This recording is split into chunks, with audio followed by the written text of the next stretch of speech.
O escândalo estourou no Reino Unido. Que a pandemia poderia ter sido manipulada por políticos nunca deixou de ser uma hipótese. Mas ela se tornou real através dos vazamentos das chats de WhatsApp de políticos do mais alto escalão de dois grandes países do Ocidente. Itália, o primeiro país atacado pelo vírus chinês, e o Reino Unido. E as evidências a essa tese se tornaram comprovatórias. Durante a emergência sanitária no Reino Unido, os mais altos cargos do governo britânico tinham um único objetivo: alimentar a estratégia do terror. Isso foi admitido pelo próprio Matt Hancock, então ministro da Saúde, que em uma chat de WhatsApp falou em assustar todo mundo. Infelizmente, não se trata de um espontâneo meia-culpa, nem de uma súbita percepção, porque as revelações vêm dos artigos de lockdown. São cerca de 100 mil mensagens de texto datadas do período entre 2021 e 2022, atribuídas ao WhatsApp privado do ex-ministro da Saúde, Hancock, e que estão agora nas mãos do jornal The Telegraph. Todas as conversas de seus colaboradores próximos aos mais altos funcionários do Estado agora são de domínio público e contêm informações chocantes sobre o gerenciamento da pandemia. A destinatária original do material foi a jornalista Isabel Wolperhot, que escreveu a biografia de Hancock. Os pontos mais críticos são dois: as chocantes declarações sobre a estratégia do terror e a discussão sobre quando distribuir a nova variante. No primeiro ponto, vemos uma conversa entre o ministro Hancock e Simon Case, então secretário de gabinete do Reino Unido, sobre lockdown. Eles sugeriram que medo e culpa deveriam ser as principais armas a serem usadas na comunicação do governo, tudo justificado pelo fato de ser necessário continuar com a política de lockdown, ou seja, todos trancados em casa, uma decisão autoritária que revelou-se mais mortal que o vírus. O segundo ponto mostra ainda uma conversa entre Hancock e Damon Poll em 13 de dezembro de 2020, mas desta vez eles falam sobre a variante alfa. O ministro escreveu: "Assustamos a todos com a nova cepa", e Poll concordou, respondendo que sim, isso é o que terá uma mudança de comportamento adequado. A chat com seu consultor de mídia é emblemática, onde Hancock pergunta quando implantamos a nova variante. Poll responde: "Estive pensando mais sobre isso e acho que precisamos ser mais cautelosos."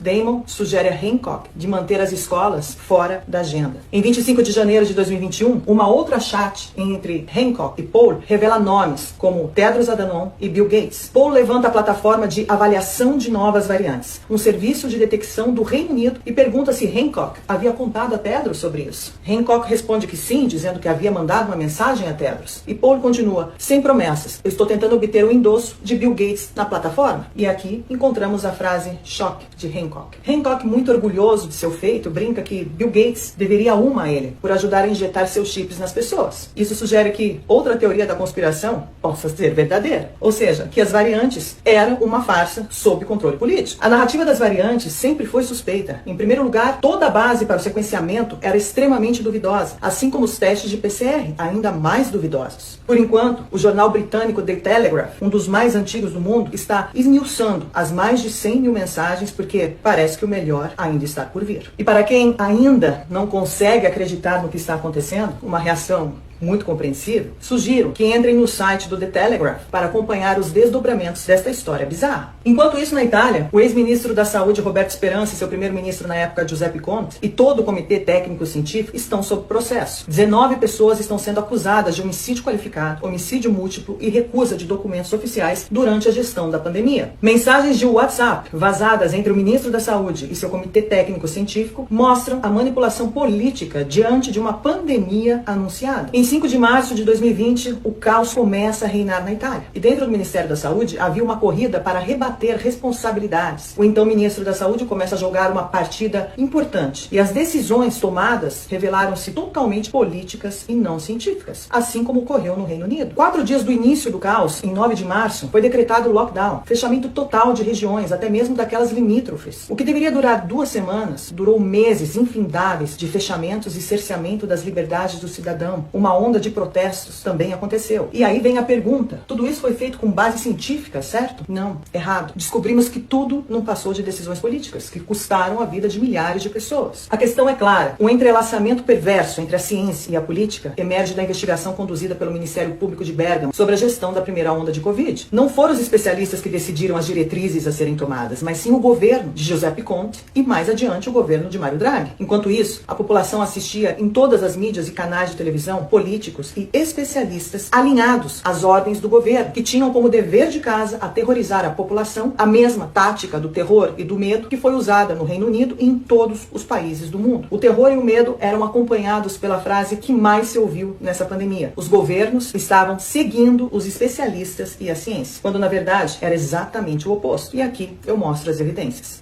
Em uma chat, o ministro da Saúde escreve a Brusaferro que as escolas devem ser fechadas e que ele estava cada vez mais convencido. O médico, Brusaferro, responde que achava melhor aprofundar os cenários e pergunta se o ministro gostaria de colocar na agenda para ser discutido como ordem do dia. O ministro responde que no dia seguinte eles fariam um plano de ação nacional e o fechamento das escolas também seria inserido. Brusaferro responde dizendo que eles não tinham parecer do Comitê Técnico Científico e que, sobretudo, a opinião científica não era homogênea sobre essa decisão. Silvio Brusaferro reitera ao ministro da Saúde, que não é médico, avisando que, em relação ao fechamento das escolas, o Comitê Técnico Científico é crítico. E Roberto Esperança responde: assim você nos destrói. Brusaferro rebate: eu sondei e ainda temos que começar. Neste ponto, o médico deixa claro que para tomar essa decisão precisaria analisar e aprofundar o cenário de forma mais responsável. Mas o ministro da Saúde o pressionou e respondeu: não temos tempo. O país está sem respirar e não podemos dar sinal de incerteza. Caso contrário, toda a credibilidade será perdida. Nesse mesmo dia foi publicado um artigo no jornal La República que revela o conteúdo da conversa sobre o fechamento das escolas, com o seguinte texto: a Comissão Técnica Científica nomeada pela Proteção Civil, com peritos do Ministério da Saúde, do Instituto Superior de Saúde, do Conselho Superior de Saúde, não gostou da ideia do fechamento das escolas. Os especialistas em saúde, questionados pelo governo sobre a suspensão das aulas do jardim de infância à universidade, apontaram, de fato, que há evidências científicas limitadas sobre a eficácia de tal medida. De fato, não existia um dado que apontasse para a capacidade de redução da circulação do vírus. O mesmo ministro Esperança foi quem decidiu a linha de sacrifícios, fechando escolas, impedindo funerais, obrigando o uso de máscaras inúteis para a sociedade, usando seu poder para ditar regras autoritárias sem bases científicas, mudando definitivamente a vida de milhões de pessoas. As trocas entre políticos e cientistas não dizem respeito apenas a Esperança e Brusaferro, mas também a outros especialistas e virologistas ao redor do mundo que aceitaram, sem nenhum pudor, em fazer parte desta trama. Tanto no Reino Unido quanto na Itália, os trabalhos para ser instalada uma comissão de investigação que irá avaliar a gestão desses governos durante a pandemia estão prestes a começar, embora ainda encontre muita resistência, obviamente, para que essas investigações não aconteçam. O Reino Unido e a Itália abriram a caixa de Pandora e estão mostrando ao mundo